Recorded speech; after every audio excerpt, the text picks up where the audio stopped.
The noon sun burned over Redemption Creek, as if it wanted the town to look at its own cruelty. Dust swirled around the wooden scaffold where a young woman stood, wrists bound, white dress gray with grit and tears. The rope hung slack above her shoulder, swaying with every gust, waiting.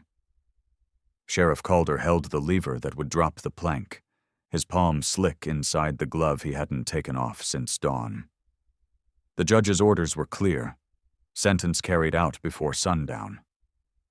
But the woman kept whispering the same name, not her husband's, not even her own, just Ben, like it was the last piece of truth she still owned.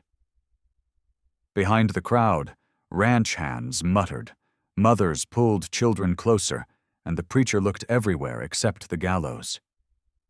Calder tried not to see her age, the way the sunlight caught the frayed veil. The tremor that made her knees bend but never fold. He'd hanged outlaws, killers, men who smiled through the prayer. But this was different. Her file said, accessory, harboring a fugitive husband who robbed and killed. Yet when he'd asked where the loot was, she'd looked at him like he was the one stealing something. The crowd called for justice, not mercy. Someone threw a handful of dirt that caught in her hair. Calder's jaw tightened. He raised a hand for silence. The rope creaked. Then, through the shimmer of heat at the edge of town, came hoofbeats, steady, heavy, echoing like thunder across the dry plain. A rider appeared, feathers bound in his dark hair, long coat trailing dust. The townsfolk turned, voices dropping to murmurs. It was Chief Tahan of the nearby Apache settlement, a man whose people rarely entered white towns except to bury their own. He dismounted without a word, eyes fixed on the scaffold. "Who gave judgment?" he asked, his English low and clipped. The judge blustered, the crowd stiffened. "She took blood money," someone shouted. Tahan stepped closer until he stood beside Calder, their shadows crossing the bride's trembling feet. "You hang a woman for her husband's sin," he said quietly. "She took no life." Calder's throat worked. The crowd expected him to push the chief back, to end this intrusion. Instead, he found himself staring at the woman's eyes, wide, wet, unblinking, and saw no guilt there, only exhaustion. Tahan turned to him. "Cut her free." No one breathed. The preacher clutched his Bible tighter. The judge sputtered something about law, and the rope groaned in the wind. Calder's hand stayed on the lever, unmoving. His badge felt heavier than the pistol on his belt. "Law says she hangs," he muttered, voice rough. "And truth?" Tahan asked. "Who owns that?" A long second passed. Calder stepped back from the lever. The crowd shouted, words like traitor, coward, fool, but he didn't hear them. He looked at the chief, then at the rope, then at the woman whose breath came quick as a bird's. "Bring me the key," he said. When the blacksmith hesitated, Calder barked it louder. The chief moved first, pulling a knife from his belt, not raised, not threatened, just enough to slice through the coarse hemp above her wrists. The rope fell like shed skin. The crowd gasped. Calder's hand dropped from the badge to the plank rail, and he felt the tremor leave his arm. In the silence that followed, the gallows stopped creaking, as if justice itself had paused to listen. The crowd scattered after the hanging was called off, but their anger clung to the air like gun smoke. Sheriff Calder stood beside the gallows as the woman sat trembling on the steps, wrists raw and rope burns dark against her skin. Chief Tahan didn't move far. He stood a few paces away, scanning every face that dared to look back. "You just invited war," the judge hissed at Calder, spitting dust as he stormed off. Calder ignored him, unbuckling his gun belt and setting it on the railing. "No war today," he said quietly. "Not unless someone's foolish enough to start it." Tahan turned his gaze toward the woman. "What's your name?" She tried to speak, but coughed instead. Calder handed her his canteen. She drank like someone who hadn't tasted water in days. "Evelyn," she finally whispered. The chief nodded once, as if memorizing it. "Her husband's men crossed our land," he said. "They killed 2 of mine and left her bleeding near the creek. We carried her to your town so your law could heal her. Instead, it hung her." Calder looked up sharply. "You brought her here?" "My son found her," Tahan said, voice even. "She begged to tell your law the truth. No one listened." The sheriff's stomach tightened. He'd received the prisoner already branded guilty, file sealed by the judge's hand. "You're saying the robber's still alive?" Tahan gave a slow nod. "Riding north with gold that was never hers." Evelyn covered her face, shoulders shaking not from tears, but relief. Someone had finally said what she'd been screaming inside her head for weeks. Calder rubbed the back of his neck, eyes narrowing toward the open plain. "If that's true, then this whole town nearly hanged an innocent woman." "Nearly?" Tahan's tone carried no anger, only disbelief. "The rope was around her neck." Calder met his gaze. "I stopped it." "You stopped nothing," the chief said. "You hesitated, and that is what kills most people." The words struck harder than any threat. Calder turned away, staring at the noose swaying gently in the wind. He felt the weight of the badge like a chain instead of honor. Evelyn spoke softly, barely audible. "He'll come back. He always said if I talked, he'd finish what he started." Calder knelt beside her. "Then we'll make sure he doesn't." She flinched at the word "we," unused to it. Tahan watched her, then reached down and lifted the veil from where it had fallen in the dirt. "She cannot stay here," he said. "Your judge will call this rebellion. My people will shelter her until truth is found." Calder looked past him at the horizon, sun sinking, sky turning copper. "If I ride after him alone, I'll be branded a traitor." Tahan shrugged once, "Then ride with someone who already is." He mounted his horse, motioning for Evelyn to come. She hesitated, glancing between them.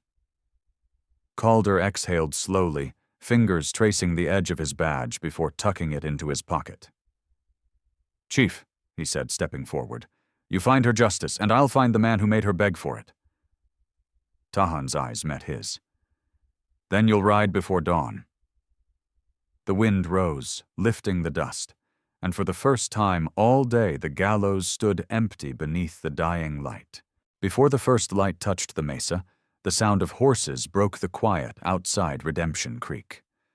Sheriff Calder tightened the cinch on his bay mare, movements slow and deliberate, as if each buckle might change his fate. He hadn't worn his badge since sundown. It sat inside his coat pocket, cold against his chest, but he still moved like a lawman. Chief Tahan waited a few yards away, mounted, wrapped in a blanket the color of the sky before rain. Behind him, Evelyn sat sideways on a smaller horse, wrapped in the same quilt she'd nearly died under. The town still slept. Only the blacksmith's dog barked once before falling silent. Calder glanced toward the gallows, now just a dark outline against the paling horizon. The noose hung still, a reminder of how close he'd come to ending an innocent life. He swung into the saddle without a word. Tahan motioned toward the river trail. They rode east, hooves muffled in the sand, breath steaming in the chill air. For an hour, no one spoke. Then the chief raised his hand and stopped. A low mist curled from the water below. "He'll cross here," Tahan said. "The one you call outlaw. He carries gold stolen from both your people and mine." Calder's jaw set. "If we find him, he won't walk away again." Tahan looked over, expression unreadable. "You seek punishment. I seek balance. There's difference." Calder didn't answer. He just looked toward Evelyn. She hadn't said a word since leaving town, but now her eyes were fixed on the river. She lifted one hand and pointed downstream. Calder followed her gaze, hoofprints fresh in the damp earth, one horse heavily loaded. He gave a short nod, and the three moved on. At the narrow pass, Tahan dismounted, pressing a hand to the ground. 2 riders, he murmured. The others wounded. Calder crouched beside him, studying the tracks. Your son? Tahan shook his head. Mine rides faster. A coyote called somewhere beyond the ridge, its cry echoing like grief through the canyon. Calder's fingers brushed the edge of his badge inside his coat, the metal cold as dawn frost. For a moment, he considered putting it back on, then left it where it was. He looked toward Evelyn. Her lips parted, but she said nothing. Her eyes were enough. They told him she still didn't know whether to trust the men who'd both saved and sentenced her. When they reached the far side of the pass, the trail split. Tahan turned north. Calder turned south. Evelyn sat still until the chief spoke softly to her in his own tongue, words meant to calm. She slid from her horse, landing unsteady but upright. Calder hesitated, then offered his hand. She took it. No words passed. For a heartbeat they simply stood. The man who nearly hanged her, the woman who still lived because he hadn't. Then he let go. Tahan swung back into the saddle, eyes on the horizon. When the sun reaches there, he said, pointing to the ridge, truth will show its teeth. Calder nodded. Then let's ride to meet it. The first edge of dawn broke across the canyon, painting them in gold and gray, and together they moved into the rising light without a sound. By mid-morning, the heat had started to rise off the rocks in visible waves, curling the horizon into a shimmering blur. Sheriff Calder rode at the front now, scanning every ridge and dry creek bed, like a man searching for his own sin. Chief Tahan followed close behind, his horse silent, his posture calm as a shadow that never tired. Evelyn rode last, her veil tied around her neck like a bandage, the wind lifting stray strands of her hair. The trail wound through the Badlands, a place so quiet it seemed the earth had forgotten sound. Calder pulled up near a patch of fresh prints in the dust. 2 horses, one dragging weight, and what looked like blood darkening the sand. He's close, he murmured. Tahan dismounted, crouching to study the ground. He bleeds from the right arm, he said softly. Wounded, yes, but not weak. Calder frowned. Could have been one of your men who hit him. Or one of yours, Tahan replied without looking up. They kept riding until they reached a cluster of boulders shaped like broken teeth. There, tied to a mesquite tree, was a mule loaded with sacks, and one saddlebag half open, the glint of coins and bullets inside. Evelyn gasped softly and dismounted, her hands trembling. That's his, she said. He took everything from the house, even the cradle. Her voice cracked on the last word, and Calder's head turned sharply. You had a child? Had, she whispered. He buried our baby behind the barn and told the town it was my fault. Said I was cursed. The silence that followed was heavier than the heat. Calder stared at her, every line in his face hardening. And they still called him a good man, he muttered. Law's blind when it wants to be. Tahan stepped toward the saddlebag and pulled it open. Inside were more than coins, a folded letter, the seal broken, the handwriting messy but unmistakable.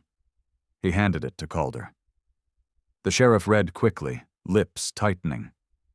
It was a confession, a promise to sell gold taken from both miners and tribes, to start over in Texas with a new name. Evelyn's name wasn't on it anywhere. Calder folded the paper, staring at the horizon where the trail climbed toward red cliffs. He's heading for the border, he said. If we don't stop him today, he's gone. Tahan nodded, glancing at Evelyn.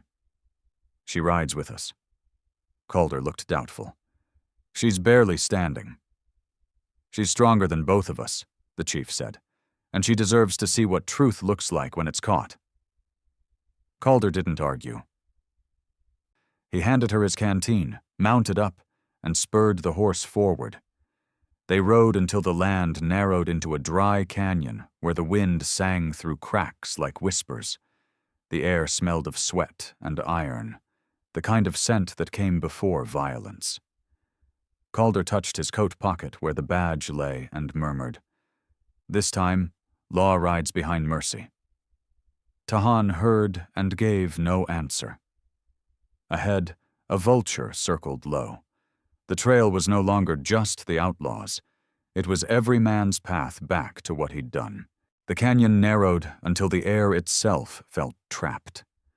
Sunlight could not decide whether to burn or hide, so it broke into stripes across the red walls. Sheriff Calder reined in first, scanning the ground where blood had soaked into dust and turned black. A vulture shrieked somewhere above them, the sound too human to ignore. "He's close," he said. Chief Tahan had already dismounted, one hand on the rock face, feeling the heat. "Close enough to smell our horses," he murmured. Evelyn stayed behind them, half in shadow, clutching the saddle horn until her knuckles whitened. Calder moved forward, pistol drawn but low. "We take him alive," he said. "Law still has to speak." "Then speak quick," Tahan replied. A groan echoed from deeper in the pass, and they followed it, slow, silent, every footstep scraping gravel like a warning. The outlaw sat slumped against the cliff, one arm tied with his own torn shirt, a revolver limp in his hand. He looked up, grin cracked through dirt and sweat. "So the lawman brought an Indian and his wife," he rasped. Evelyn froze. Calder's jaw set. "Stand up," he ordered. "You've got answers to give." The man laughed, dry as the wind. "You almost hanged her for me. Didn't think you'd change your mind so quick." Calder's finger tightened on the trigger, then eased. "You're coming back," he said. "Alive." The outlaw's gaze slid past him to Evelyn. "You tell him what you did, sweetheart? Tell him how you begged to keep the gold?" Evelyn's voice broke, but didn't fail. "I begged you to stop killing for it," he spat blood. "Same thing." Tahan stepped closer, knife drawn but pointed downward. "You buried a child," he said quietly. "Not yours to take, not yours to kill." The outlaw's eyes flickered, the smirk fading. "Wasn't mine either." He tried to raise the gun, but Calder's shot struck the rock beside his hand, splintering stone. "Don't make me finish this," Calder said. For a heartbeat, no one moved. Then the outlaw sagged, weapon sliding from his grasp. "Go on, Sheriff," he muttered. "Hang the right one this time." Calder holstered his pistol and pulled a length of rope from his saddle. He bound the man's hands, ignoring the sting of the same hemp that had nearly killed an innocent woman. Tahan helped haul him upright. Evelyn turned away, shoulders shaking but no tears left. When the outlaw stumbled, she caught him by reflex.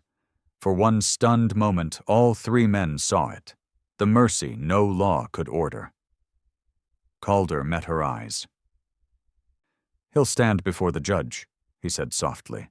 "But what happens next? Maybe that's yours to decide." The chief nodded once, approval quiet as breath. They tied the outlaw's horse behind and started the long ride back through the canyon. The sun slipped lower, light turning copper over the stone. Evelyn rode between them now, no longer the prisoner, not yet free, her veil fluttering like a torn flag of surrender and survival. And behind them, the canyon kept their secrets, echoing the sound of hooves until it was indistinguishable from the beating of a heart that had almost stopped. Evening came gray and slow, dragging its light across the canyon floor as if reluctant to leave them. Sheriff Calder rode in silence. The outlaw slumped in front of him, wrists bound, head nodding with every step of the horse.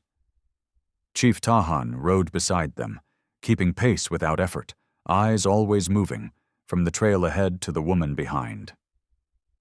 Evelyn followed last, her dress torn, veil gone, face pale but steady. The sound of hooves echoed off the stone until it became something else. Like a heartbeat, the land itself refused to forget. They crossed the dry riverbed and climbed the ridge, where the air turned cooler and the first stars blinked through the haze. No one spoke. The words had all been spent in the canyon. Calder's mind replayed the outlaw's laugh, the confession half buried in insult, the sight of Evelyn catching him before he fell. He had expected relief. What he felt was something heavier, a question about the kind of man he had been when he raised the rope instead of his voice. When the wind picked up, dust rose around them, turning the world the color of ash. Evelyn coughed softly, and Tahan slowed his horse until he was beside her. Without looking, he handed her a canteen. She drank, then tried to give it back. He shook his head. "Keep it," he said. It was the first word spoken in hours. The outlaw stirred, mumbling curses that didn't belong to any living man. Calder felt the tremor of fear in his own chest, but kept riding. At the edge of the mesa, they stopped. Below lay Redemption Creek, the Gallows a small black shape against the dying sun. "They'll be waiting," Tahan said. Calder nodded. "Let 'em." He dismounted and pulled the outlaw down, tying him to a post of an old way station fence. "He'll live long enough for the truth," Calder said quietly. Tahan said nothing, but his gaze lingered on Evelyn. She stood at the ridge's edge, watching the town. From this distance it looked peaceful, a handful of rooftops glowing in sunset, as if it had never gathered to watch her die. Calder joined her. "You don't have to go back," he said. She smiled faintly. "If I don't, they'll think he was right about me." The answer silenced him. Tahan looked between them and finally dismounted. "Then tomorrow you walk in first," he said to her. "Not as the one they judged, but as the one who lived." Calder opened his mouth to protest, but closed it again. There was nothing left to argue. The chief spread a blanket near the fire and motioned for Evelyn to sit. She lowered herself slowly, hands shaking as she reached for the tin cup he offered. Calder sat across from her, eyes on the flames, listening to the faint whistle of wind through the canyon below. No words followed. Just the three of them, law, mercy, and the witness to both, sharing the same quiet like a truce none of them had planned to sign. When the fire burned low, Tahan rose and threw another branch into the embers. Sparks rose like fireflies against the night. No one slept easily, but for the first time since morning, no one dreamed of ropes. By late afternoon, the trail had turned to gold dust under the hooves, and ahead the roofs of Redemption Creek shimmered in the heat. The gallows pole stood like a black nail against the sky. Sheriff Calder rode first again, jaw tight, the outlaw roped behind his saddle. Chief Tahan kept the flank, bow slung but unstrung, eyes calm. Evelyn rode bareheaded, hair loose now, her skin burned by wind yet steady. As they reached the edge of town, the noise swelled, doors banging, boots scraping, the murmur of a crowd that remembered the morning. A boy ran toward them, shouting that the judge had armed men waiting. Calder slowed. "No one fires first," he said. Tahan's voice was low. They already fired words. When they turned onto Main Street, the people parted without moving. Fear made flesh. The judge stood on the saloon porch, hand on his pistol, fury bright as sunlight on glass. "You defied this court," he barked, You bring an Indian and a murderer into my town?" Calder dismounted, dragging the outlaw down with him. "I bring truth," he said. "You tried to hang the wrong soul." He tossed the crumpled letter onto the porch. It slid to the judge's boots. Murmurs rippled. A rancher stooped to pick it up and read aloud the confession. The judge's face drained of color. "Forgery," he spat, but the words rang hollow. Evelyn stepped forward, voice trembling yet clear. "He buried our child, stole your gold, and wore your law like a mask. You'd have killed me for his sins." The judge reached for his gun. Tahan's arrow was knocked before the hammer clicked. "Try law without witnesses again," the chief said quietly, "and I will end it my way." Silence fell heavy enough to crush pride. Calder took the gun from the judge's hand and emptied the chamber into the dirt. "This town doesn't need more bullets," he said. "It needs eyes that open." He turned to the outlaw. "You'll stand before the same crowd that nearly watched your wife die." Two deputies hesitated, then took the prisoner by the arms. The crowd's anger bent like heat, still fierce but changing shape. A woman from the bakery stepped forward and draped a shawl over Evelyn's shoulders. Another handed her a cup of water. No words of apology were spoken, but the air softened. Calder watched her take the cup, his throat tight. "Town's yours to fix now," he said to the judge, "or to bury." He turned away before the man could answer. Tahan followed, pausing once to look back at the people watching a freed woman instead of a condemned one. "Sometimes justice comes on tired horses," he said quietly. Calder nodded. "Long as it comes at all." Behind them, the sun dipped low, painting the gallows red. The rope swayed once in the breeze, then stilled, as if even it knew its purpose was done.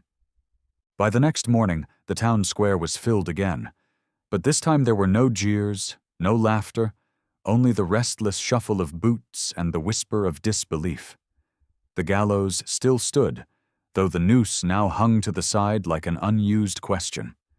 Sheriff Calder brought the outlaw forward, rope tied loose around his wrists, the wound on his arm freshly wrapped. Chief Tahan walked beside him, silent, unreadable. Evelyn followed behind, head held high, no veil, no shame. The judge stood at the front, jaw clenched, his powdered wig gone, his authority hanging thinner than the morning fog. "You bring him here to mock the court?" he said. "No," Calder replied evenly. "To make it answer?" A low murmur swept through the crowd. The sheriff turned to the people, voice steady but heavy. "Yesterday, you almost watched this woman die for a crime she never touched. You called it justice. You cheered for it. I held the lever." He looked down, breathing once before continuing. "But truth doesn't need a rope. It needs witnesses brave enough to open their mouths." Tahan stepped forward, his shadow falling over the platform. "My people buried 2 men killed by this one," he said, pointing at the outlaw. "He rode through our land carrying gold and lies. We buried our dead without asking your law for permission. Today, we ask you to do the same with your pride." The crowd stirred, faces turning from the outlaw to the judge.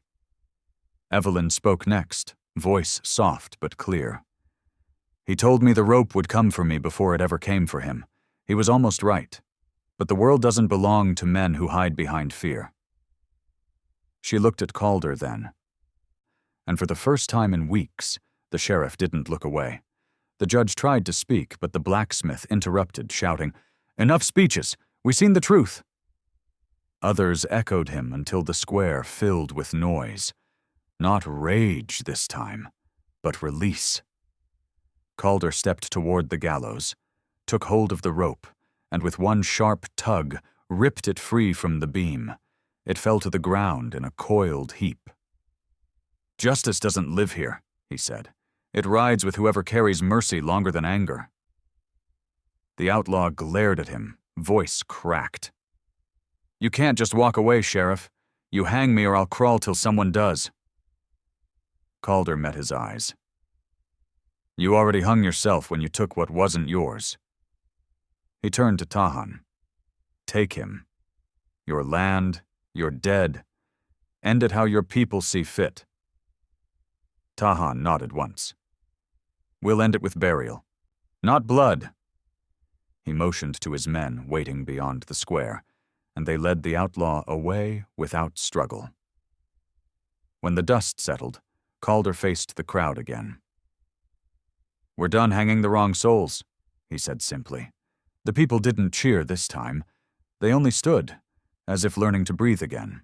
Evelyn stepped beside him, and together they watched the Apache riders fade into the horizon, carrying the last lie out of town. By afternoon, Redemption Creek was quiet again, the air carrying the faint smell of dust and rain. Sheriff Calder sat on the church steps with his hat in his hands, the badge lying beside him on the wood. Its shine had dulled, like it too had seen enough of men pretending to be right. Chief Tahan stood near the well, speaking softly to two of his riders before they turned their horses toward the southern trail. When they were gone, the square felt emptier, cleaner. Evelyn crossed from the general store carrying a loaf of bread, her sleeves rolled, her hair loose in the wind. The people no longer stared. Some nodded, some looked away in quiet apology, but no one called her names. She stopped in front of Calder and handed him a piece of bread. You haven't eaten since morning, she said. Didn't think lawmen got hungry, he replied, but his tone held no edge. She smiled faintly. Maybe not the old kind? He looked up then, really looked at her. The bruises had faded, but not the strength in her eyes. You planning to stay? He asked. The town owes you better, but not all debts pay kindly. She shook her head. I'll stay long enough to make sure no one else ends up under that rope. Calder nodded once. Then you'll need this more than I do. He picked up the badge, its edge catching the late light, and placed it in her hand. She stared at it, then back at him. I'm not law, she said. No, he answered. But you know what mercy looks like. That's rarer. She tried to give it back, but he closed her fingers around it. Keep it. Maybe the next law won't need a gun to be heard. For a long moment, neither moved. Tahan approached, his shadow stretching long across the dirt. Your law breathes today, he said. Ours will remember who gave it air. Calder rose. You leaving already? Sun's moving, Tahan said, and truth walks best before dark. He looked at Evelyn then, nodding with quiet respect. When you stood on that platform, the earth watched. It doesn't forget courage. She bowed her head slightly. And it doesn't forget who gave it back to me. He smiled faintly, the kind that stayed behind even when the man was gone. When Tahan mounted his horse, the town watched him ride out, one figure carrying both silence and promise. Calder turned back to the gallows, its rope still lying where it had fallen. He picked it up, coiling it once before tossing it into the fire pit beside the church. The flame caught fast, curling black smoke into the cooling sky. Evelyn stood beside him, the badge still in her palm, the gold catching firelight. What now? She asked quietly. Now, he said, we stop being what they remember us for. The wind shifted, carrying the smoke toward the open prairie. Neither of them moved to stop it. For the first time since dawn, the town bell rang, not for judgment, but for peace. The dawn broke clean over Redemption Creek, spilling gold across rooftops still wet with dew. Smoke rose from cook fires, soft and harmless this time, and the town that had once gathered for a hanging now stirred like it had just been born.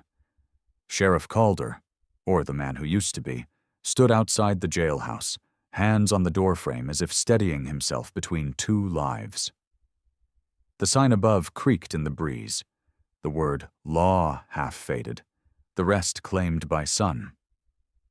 He had spent the night burning old papers, warrants, names, debts, and by morning the ashes lay gray and quiet, just like his mind. Evelyn came down the street carrying 2 mugs of coffee, her dress plain, her face calm, in a way it hadn't been in weeks. She handed him one and leaned against the post beside him. "You didn't sleep," she said. "Didn't want to," he answered. "Didn't want to wake up thinking yesterday was just mercy in a dream." She smiled, small but sure. "It wasn't. They've started taking down the gallows." He turned, and sure enough, a few townsmen were prying the beams loose, their faces tired but unashamed. Every hammer strike echoed like an apology. The air smelled of pine and dust, of things finally left behind. "They'll build something else there," she said softly. "A garden, maybe. Somewhere children can play without shadows." Calder looked down at the earth beneath his boots. "Never thought I'd see the day this ground grew anything but regret." Evelyn touched the badge, still pinned to her dress. "It grows what we water," she said. "You just stopped feeding it with fear." From the edge of town came a small figure, Tahan's young messenger, riding bareback. The boy stopped in front of them, breathless, holding out a bundle wrapped in deerskin. "From Chief Tahan," he said. Calder opened it to find a single white feather tied to a strip of rawhide and a note scrawled in English, "Balance kept. Ride in peace." He held it a moment, then looked toward the horizon. "Tell your chief the law remembers him," Calder said. The boy nodded and rode off into the new light. Evelyn watched the sun climb higher, her fingers tracing the edge of the badge. "What will you do now?" she asked. "Leave?" He took a long sip of coffee, then smiled, faint but real. "Might stay till they forget I was sheriff. Maybe longer. And if they remember? Then they'll remember we changed the ending." A wagon rattled past, carrying lumber for the garden, and a few children ran behind it, laughing, their shouts sharp and alive against the quiet hills. Calder set his hat on his head, exhaling slow. "No more ropes," he said. "No more gallows." Evelyn nodded, eyes on the children. "Only roots." The sun cleared the ridge, bathing the town in warmth.